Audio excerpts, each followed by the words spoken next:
Over the past couple of years, there's been multiple large-scale attacks, some of them effective, against different British institutions, cyber attacks against different British institutions, especially commercial organizations and also government organizations, and vice versa. On the other side of the pond, here, similar happens every day.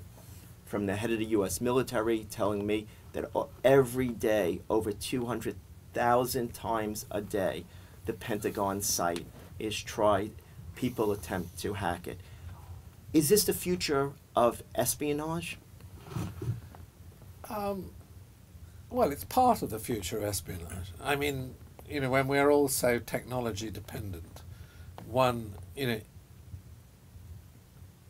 low-risk way of collecting good intelligence is to exploit the technology, you know, the weaknesses of technology, the opportunities. I mean, you know, when I started my career in 1966, there was something called, in the UK, the General Post Office, the GPO. And the GPO effectively had a monopoly of all communications. I mean, we all now walk around, you know, with powerful computers in our pockets. You know, and the technology exists to, if it's switched on, for me to switch that on and listen to everything you do and say, see where you go. I mean, you know, the trouble is it's too much of a temptation for intelligence organizations that are technologically sophisticated not to exploit the opportunities.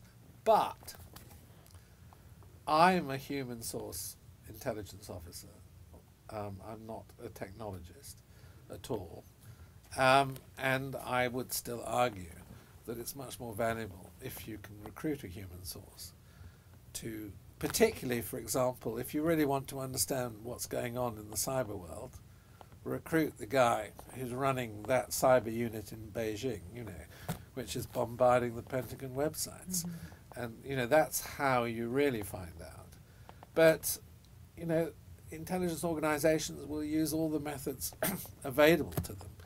There's no question that, you know, technology is changing the shape of the game. But, I mean, in essence, we're still talking about human behavior. And we're still talking about human vulnerabilities and human motivations.